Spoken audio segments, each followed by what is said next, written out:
In operant conditioning, you have these things called operant boxes, Skinner boxes. And they can take a lot of different forms. They can be structured differently. Kind of the classic situation is you have 3 lights in a row and 3 levers, and you can make choices. However you do this, you have what's called a schedule of reinforcement. How often do you deliver a reinforcer, and under what conditions do you offer a reinforcer to your subject so they'll repeat some desired behavior? The very simplest form, the very simplest schedule is the continuous reinforcement. And the idea here is every time a desired behavior occurs, you reinforce it. So if you're teaching Junior to say thank you, every time Junior says thank you, you give him the reinforcement. Maybe it's an M&M. So kid says thank you under the right conditions, you give him an M&M. That will probably get you a kid saying thank you a lot. And if you give him a lot of M&Ms, he'll be saying thank you, thank you, thank you, thank you. So he'll become hyper on top of that. But continuous reinforcement, every time you see what you want, you reinforce it. It's a 1-to-1 ratio. Now, there's a whole slew of these different types of reinforcement that are called partial reinforcement. And this means that you intermittently reinforce a behavior.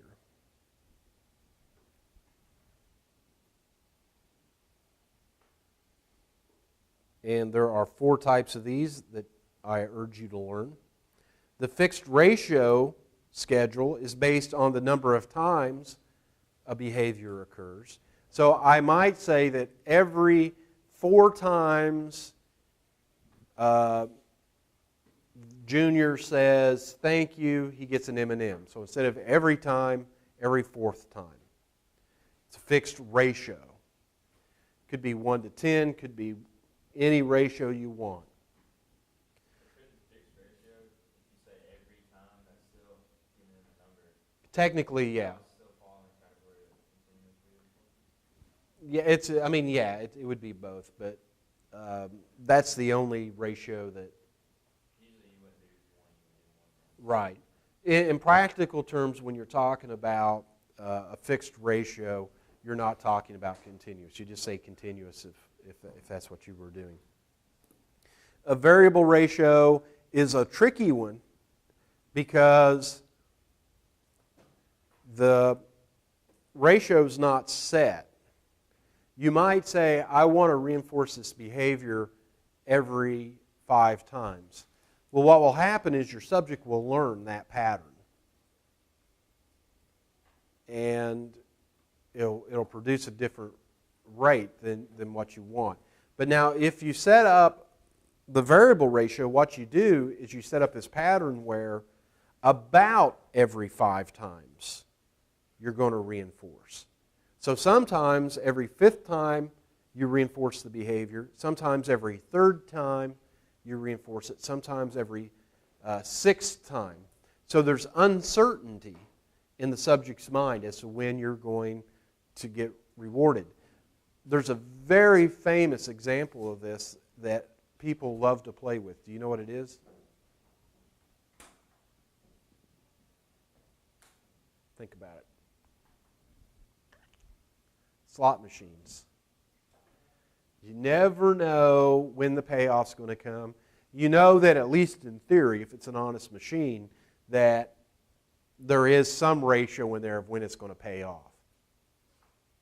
This is a very powerful reinforcement schedule because people and other animals are just, it's that you don't know when, and I think it has a lot to do with that nucleus accumbens we've talked about, that reward center, and almost thinking the next one's going to do it. Slot machines are so powerful and people become so convinced that they're about to hit the payoff I have a friend who does research in casinos, and he had to build his own casino at the university because the ones in Las Vegas won't let him in anymore. But he would tell stories like when he was doing his doctoral work, he would go and watch people playing slot machines, and not to be too unpleasant, but people would literally void their bladder sitting in a chair, then go to the bathroom because they were so convinced they were about to win, and they didn't want somebody else to get their machine. That's how powerful this mechanism is. Now, if you think it's every 5 times that the thing pays off and you just got a hit, you're going to the bathroom, right? These people, because of the type of schedule, stay with it. So that's the variable ratio. Fixed interval is based just simply on the amount of time. Regardless of what the behavior is, you reinforce every so often. If you get paid every Friday at work, that's a fixed interval payout, reinforcement schedule. On the other hand, the variable interval is you don't know when the payout's going to come.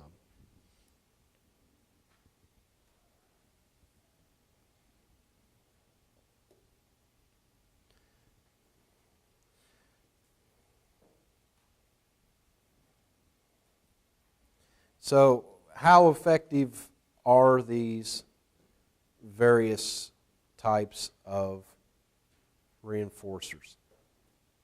Well, if you look at getting people to, or subjects to do some kind of behavior, give you responses, and you chart that over time, what you will see is each of these reinforcement schedules produces a different behavior pattern in your subject.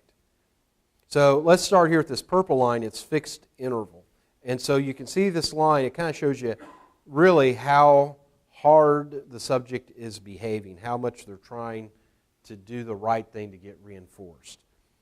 And what you see here is, in a fixed interval setup, very little behavior until they think the time of payout is coming. Then they'll start doing whatever they need to do. If you put a rat into an operant chamber and have them pushing levers to get reinforced, during the very early part, they'll wander around the cage, sniffing stuff. They'll groom themselves. But as they know that the time of reinforcement's coming, they're going to start hitting the lever. As soon as they get reinforcement, they're going to stop hitting the lever until that time comes again. And this is called scalloping, by the way. Is that like studying for a test with a bunch of students close to That they study more and once the test is over, they don't study for the next test? You got it. You got it. Now, if you have a variable interval, so you don't know when you're going to get reinforced, and these little black hashes, by the way, are when the reinforcement gets delivered, you'll see that there's a much more steady rate of responding. So the steeper this line is, the more they're responding, and the less dip that you have in it, the more steady it is. Now, on fixed ratios, remember the every so many you get a reward? They kind of get a reward. After they get the reward, they know there's no payoff in doing it again. So they kind of level out for a while. Then they go after it, level out. And then, so the one I told you was the most reinforcing, the variable ratio. You don't know when you're going to get a payout. Variable ratios have people responding all the time, animals responding all the time. So what I could very easily do is I could design a course where you never knew on any given morning if you were coming in, if you were going to get a quiz over your readings. Sometimes you do, sometimes you don't. And that would be a variable ratio schedule set up. As opposed to, you have 2 weeks a month till your next test. And you can see they're at different ends of the scale in terms of what they produce. I would be able to not only recognize examples of these different reinforcement schedules. Given, given an example, be able to identify what's what. You should be able, if I give you a chart like this, to pick out, to label it, tell me which schedule represents what. Those are all pretty important deals. Questions about this? Yes, sir. What's the big difference between variable ratio and variable interval? Variable ratio and variable intervals, your question? The difference is interval is time. So if I had variable time, I might do something like about every 10 to 15 minutes. Somewhere in that time, you're going to get rewarded for doing the right stuff regardless. Variable ratio would be every so many fifth or sixth time that the range of correct responses you would get a payoff. And so the reason that gives you a much steeper line is you know that time's out of the question. So you could just keep banging that bar and really increase the amount of payoff. So one is number of times you do the right thing to get a payoff. The other is amount of time that has to be expended before you get a payoff. Questions? All right. Oop. Oh, we already did that. No wonder. Okay.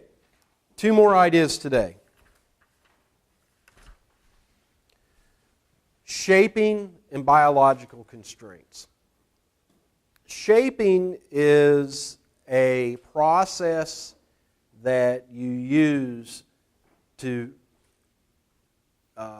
provoke very complex behaviors out of an animal. So if you've ever seen these commercials where they have animals doing all sorts of goofy things, like the dog who gets the newspaper and then loads the dishwasher and maybe does the taxes, and they have all these weird things that dogs just don't do. What they've done is they've trained the dog to do that, and you can't train a dog to do something complex all at once, can you? But what you can do is maybe if you want the dog to put something in the dishwasher, you might train the dog to fetch a little bit, or train them to pick up one thing, carry it to somewhere else. And so by building these very complex behaviors a little bit at a time, you're doing shaping.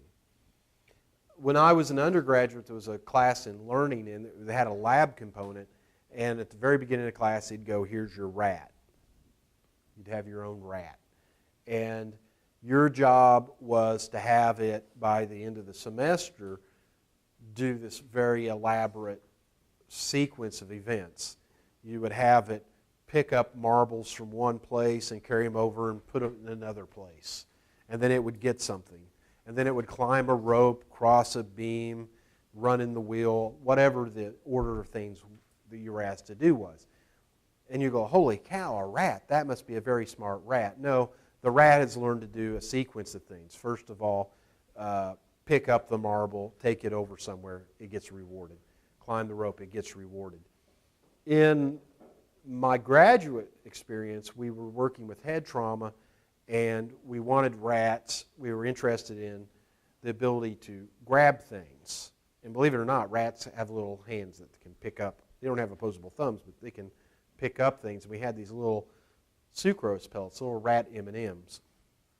And if you've known anybody who's had head injury or a stroke, very often people will lose the ability to grasp. And so you'll see them doing funky things to drink their coffee, like holding it like this without their thumb, or drinking like this. And so in order to determine neuro recovery, we would, before the injury, teach these rats to reach through a hole, pick up a pellet using all their fingers, and bring it in to eat it. If you weren't careful, the rat would just kind of try to scoop it out. And so you had to slow the rat down. So what we figured out was to slow the rat down enough to go for the pellets, we had to make them turn around between each of the rewards. So first she trained the rat to reach through the hole to get the pellet. takes longer than you might think just to get there. But eventually they're all about it. And they're excited. But then they just start clawing at the thing. They're just crazy. They're like a little 3-year-old. Gimme, gimme, gimme. So what you would do is you would sit there in the chamber and wait for them to calm down. And instead of putting another pellet in front of them, you'd wait until they got bored and started looking around. And as soon as the rat turned around maybe this far, you'd drop a pellet in the cage behind it. And what would the rat do? The rat would go for the pellet and then turn back over here. And slowly, the rat learns that you put a food pellet here, it eats it, there's going to be one behind it. So it starts turning in anticipation. And if you do that long enough, you can get the rat automatically, as soon as it gets rewarded, to turn halfway, and then by stopping to reinforce the half turns every time, you suddenly get this full turn. That's a shaping of a behavior. And you can train animals to do enormously complex things that look like they're really smart, and they're not. It's just the process. Now, there are limitations, and these take the form of biological constraints. There are just some things you cannot train an animal to do. And they go against their inclinations, and no amount of shaping, no amount of good training will make them do these things. And so there are certainly limitations.